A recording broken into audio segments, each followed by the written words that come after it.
살아계신 하나님 아버지, 감사와 찬송과 영광을 올려드립니다. 아멘. 오늘도 복된 새날 허락하시고 새 생명을 주시고 건강을 주시고 저희들의 발걸음을 아버지의 집으로 옮겨주셔서 예배하게 하시고 찬송과 기도를 올려드리게 하시고 생명의 말씀을 전하고 듣게 하시니 아버지 감사합니다. 아멘. 이 시간 하나님 앞에 나온 한 심령들에게 은혜를 내리시되 임마누엘로 함께 해주시고 아멘. 하나님의 말씀이 저희들 모두의 신비의 마음판에 새겨지게 하시고 주여. 또 그 말씀을 따라 살아가는 복된 삶을 살아가도록 주님 은혜 내려 주옵소서. 아멘. 아버지 예수 그리스도 이 땅에 오심을 기억하며 기념하는 성탄의 아버지 그 날을 저희가 기대하며 준비하며 하나님 앞에 나아갈 때에 오늘 하루 예수 그리스도의 이 땅에 오심을 묵상하고 말씀을 통해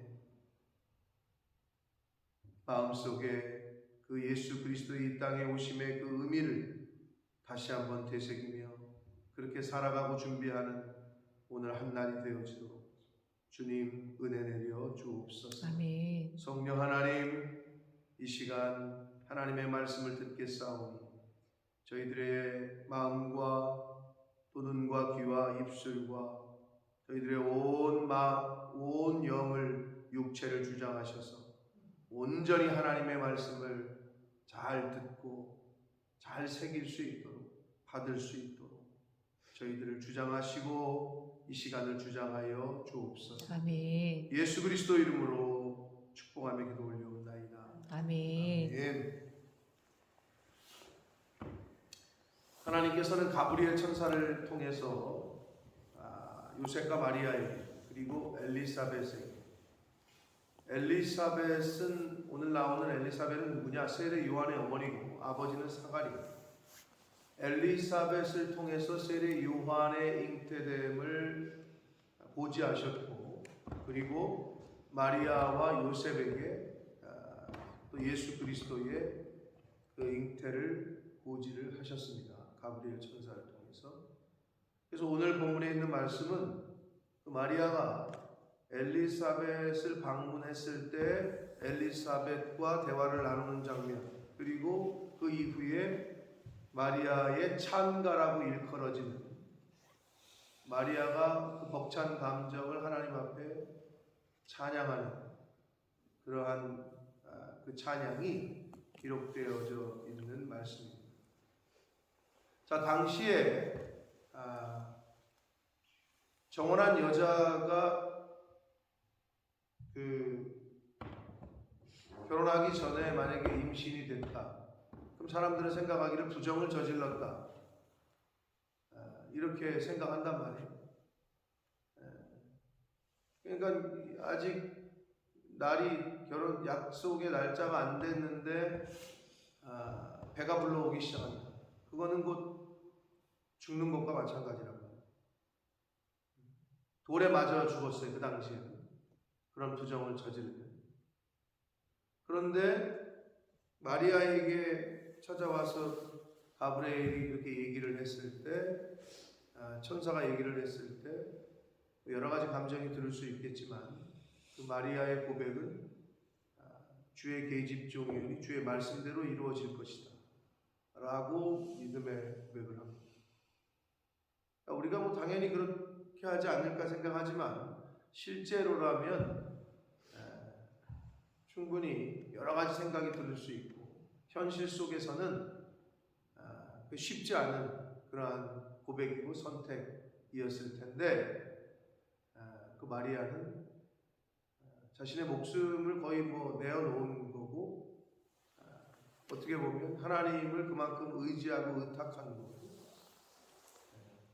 그런 마리아를 하나님께서 어디로 보내요? 엘리사벳에게로 보냅니다. 근데 엘리사벳의 집에 얼만큼 있었대요? 오늘 마지막 절에 보니까 석 달 있었다 그랬잖아요. 석 달이면은 그래도 나름대로 그러면 임신 초기겠어요? 말기겠어요?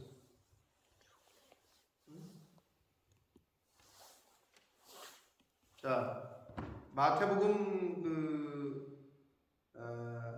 1장 18절에서 25절에 보면 집으로 돌아가니라 요셉에게 천사가 찾아가서 내 마리아 데려오기를 겁내지 말라 이렇게 얘기한단 말이에요. 그 말은 뭐냐? 만약에 갔는데 배가 불러와. 그럼 요셉 입장에서도 이거를 데려가야 돼, 이건 죽여야 돼, 어떻게 해야 돼? 뭐 이럴 수도 있잖아요. 배가 불러 있는데. 그러니까 그런 의미에서 천사가 미리 알려준단 말이에요. 겁내지 마라. 자, 그리고 요 세례 요한이 예수님보다 얼마나 빨라요? 6개월 빠르단 말이에요. 그러니까 그 두 사람이 엘리사벳과 이 마리아가 둘 다 고지를 받았고 수태고지를 받았고 그런 의미에서 서로 격려하고 위로하고 뭐 그런 시간을 가지지 않았을까 예상을 해봅니다. 3개월 동안 그 집에 있으면서. 그러니까 하나님의 배려가 아니겠느냐 이런 생각을 해봅니다. 자, 그런데 오늘 중요한 핵심은 뭐냐면 이 마리아의 찬가입니다. 마리아의 찬가. 자기가 죽을지도 모르는 상황인데 윤리 도덕적으로 보자면 그런데 하나님의 이름을 높이고 있고 찬양하고 있고. 그러니까 성탄의 의미는 예수 그리스도가 이 땅에 오시는 그 의미는 우리는 이미 다 알고 있지만 인류의 구원을 위해서 십자가를 지시기 위해서 우리들의 죄를 대속하시기 위해서 그래서 그 십자가를 통해서 인류가 하나님 아버지께로 갈 수 있는 길을 여시기 위해서 이 땅에 오셨다. 그럼에도 불구하고 그 하나님께 감사와 찬양과 기쁨을 드리지 못하고 올려드리지 못하고 또 때로는 신앙생활하면서 자신의 정체성을 숨기고 드러내지 못하고 그렇게 신앙생활하는 많은 또 이들이 있을 수 있습니다. 그런데 이 마리아는 하나님의 이름을 높이고 찬양하고 자신의 처해진 현실에 그 생각을 하지 않고 여호와의 이름을 찬양하고 있다. 그래서 이 마리아의 찬가라는 이 부분이 굉장히 신학적으로도 중요시하게 취급을 받고 있는데, 자, 본문 속에서 그 마리아와 엘리사벳과의 대화와 마리아의 찬가로 구성된 오늘 본문 속에서 우리가 좀 살펴볼 거를 한 절씩 보시면서 살펴보도록 하겠습니다. 자, 마리아가 이제 산골에 있는 엘리사벳을 찾아갑니다. 40절에 보면 사가랴의 집에 들어가 엘리사벳에게 문안했다. 사가랴와 엘리사벳은 부부관계고 사가랴는 세례 요한의 아버지고 엘리사벳은 세례 요한의 엄마입니다. 엘리사벳이 마리아가 문안함을 들으며 아이가 복중에서 뛰노는지라 엘리사벳이 성령의 충만함을 받아 큰 소리로 불러 이르되 여자 중에 네가 복이 있으며 네 태중에 아이도 복이 있다. 성령의 인도하심을 따라 축복을 합니다. 그러면서 고백하기를 43절 내 주의 어머니가 내게 나오니 어찌 된 일이냐. 뱃속에 있는 아이를 엘리사벳은 지금 내 주라고 고백을 합니다. 자신의 주님으로 고백을 하고 있어요. 어떻게 알았을까요? 우리가 흔히 하는 말로 귀신같이 알았다. 왜냐하면 아직 내가 태어나지도 않았는데 복중에 있는 아이 보고 나의 주인이시다, 주님이시다, 성령의 충만함을 받았기 때문에 가능한 거예요. 성령이 아니하고서는 예수를 주로 시인할 수 없다고 그랬잖아요. 여기서도 적용이 되죠. 엘리사벳이 뭔데 어떻게 알아? 근데 성령이 임하니 뱃속에 있었지만 그 예수를 주로 고백하고 있는 걸 볼 수 있습니다. 44절 보라 내 문안하는 소리가 내 귀에 들릴 때에 아이가 내 복중에서 기쁨으로 뛰돌았다라고 이야기합니다. 그냥 애가 발을 찼다야 네가 오니까 뭐 이런 차원의 얘기가 아니고요. 하나님께서 태중의 아이가 가지는 그 어떤 움직임을 그렇게 표현을 한 거고 그 기쁨을 감정을 그렇게 표현한 그러니까 성령의 역사인 거죠.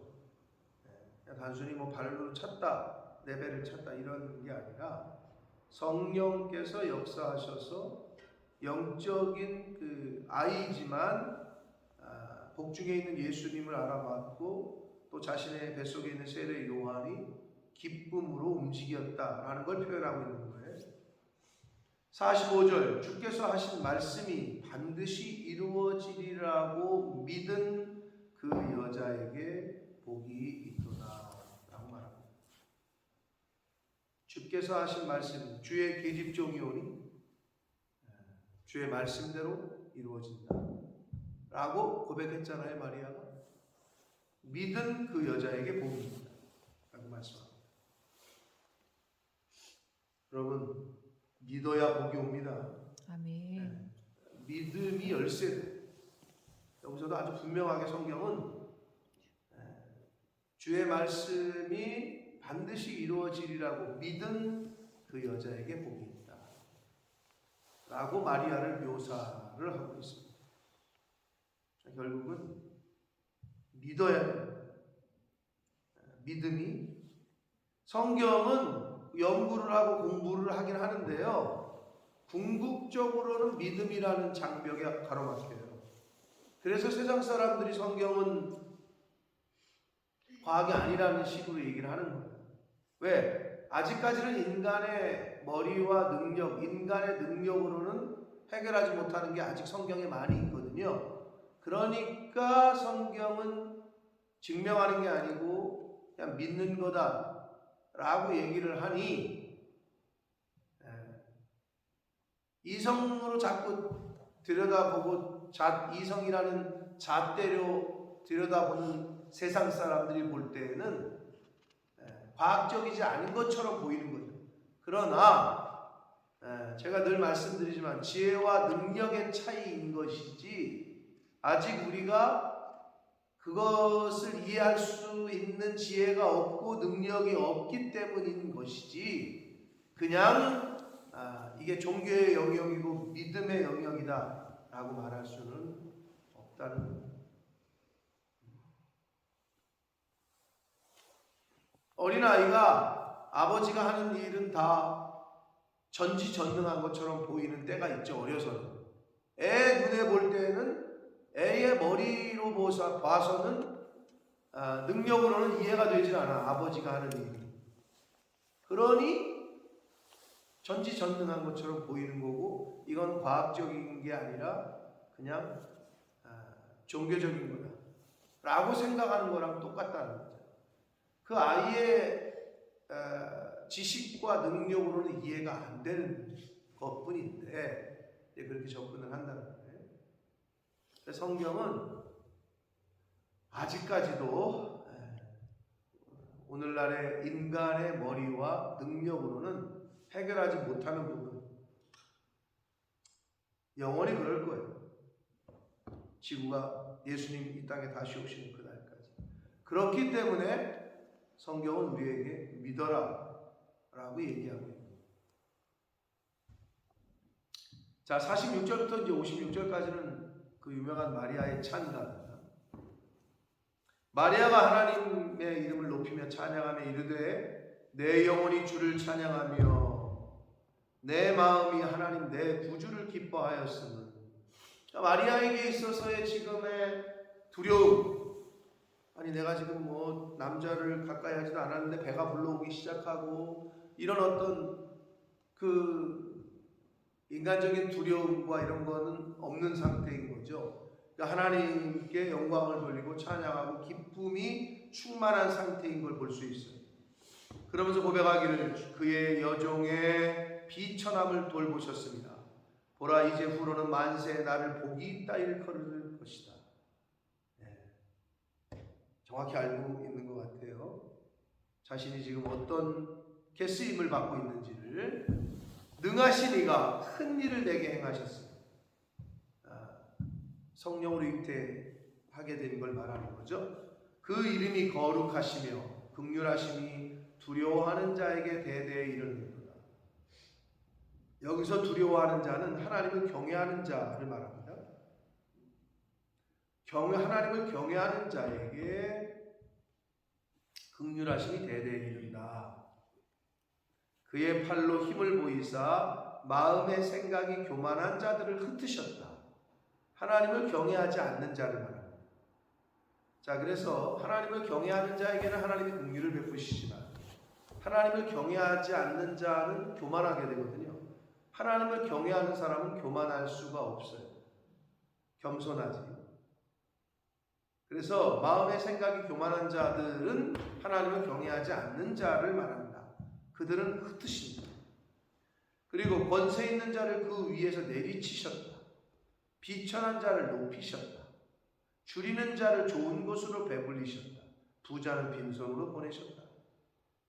이게 예수 그리스도께서 이 땅에 오셔서 하실 사역을 미리 이렇게 얘기를 하고 있는 거예요.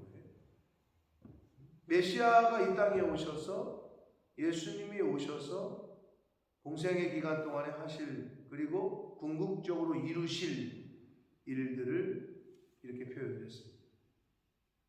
그 종 이스라엘을 도우사, 오늘날로 말하면 믿는 주의 백성들, 크리스찬들을 도우사 긍휼히 여기시고 기억하시되 우리 조상에게 말씀하신 것과 같이 하나님께서 하신 언약과 같이 이거예요.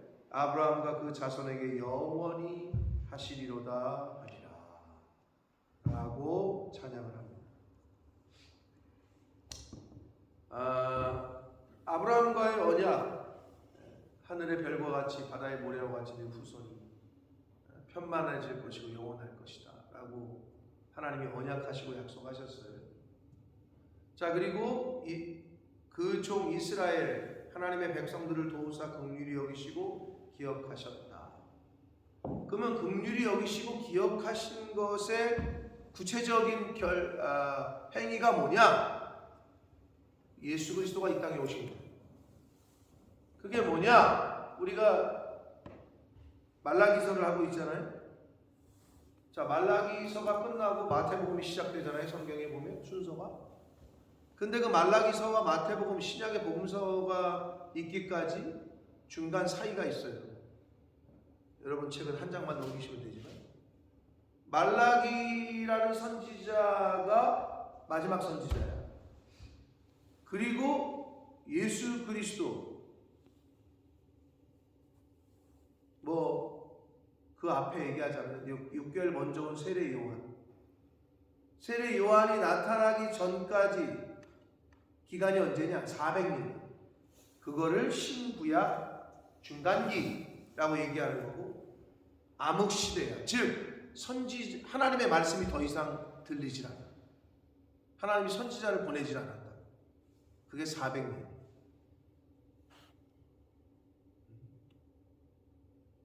어떻게 보면 이스라엘 백성들을 하나님이 출애굽에서 애굽에서 종살이 시키던 기간과 거의 400년 비슷해요. 하나님의 말씀이 끊어져. 그러면 뭐가 긍휼이고, 여기서 긍휼히 여기시고 기억하신 바 되셨다. 주의 사자를 다시 보내신 거죠. 선지자를 다시 보내신 거죠. 궁극적으로 메시아를 다시 보내신 걸 말해요. 여러분 쉽게 생각하면 이래요. 여러분 여기 살잖아요.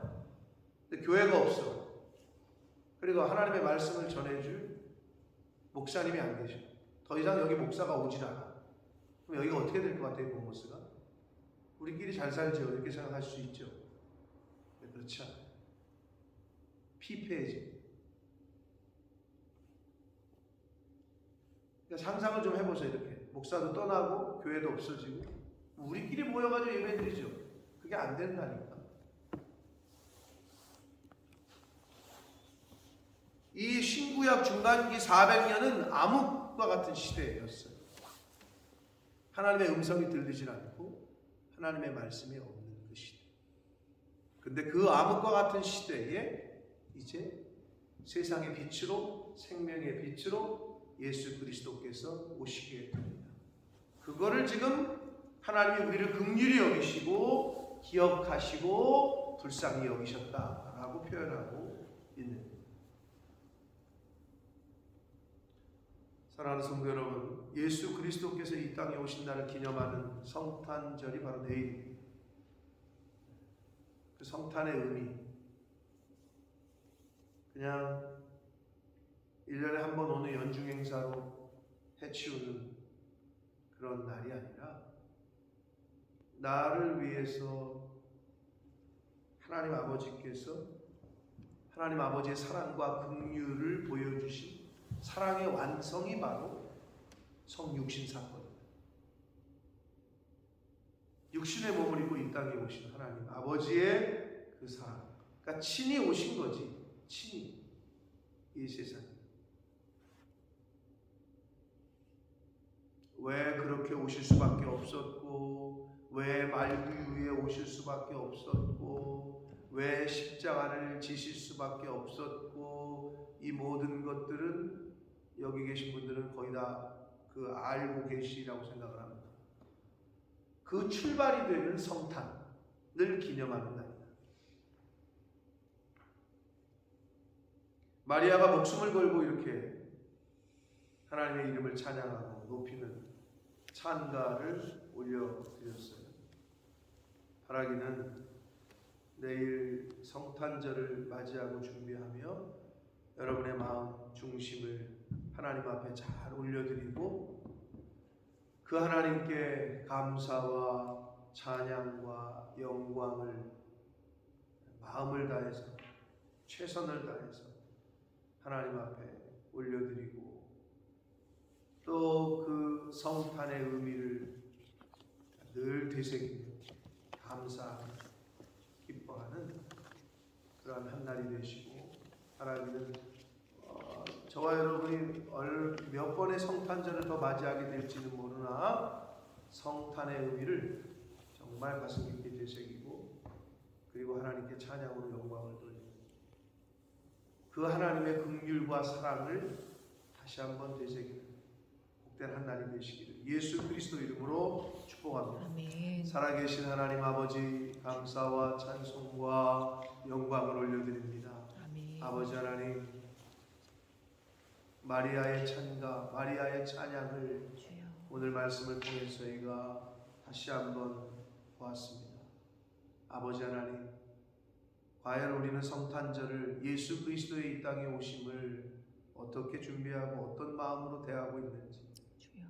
주여 이 기쁜 소식을 하나님의 긍휼과 사랑의 그 결정체를 하나님이 보이신 그 사랑의 극치를 아버지 저희가 바로 나 때문인 것을 깨닫게 하시고 알게 하셨지만 주여. 아직도 성탄의 의미를 모르는 많은 이들이 있음을 주변을 통해 보게 됩니다. 주님. 아버지 그 예수 그리스도께서 이 땅에 왜 오셨는지를 오셔서 무엇을 하셨는지를 무엇을 약속하셨는지를 무엇을 말씀하셨는지를 아직 모르고 있는 이들에게 잘 전하는 그러한 삶을 사는 저희들 되게 하여 주옵소서. 아멘. 아버지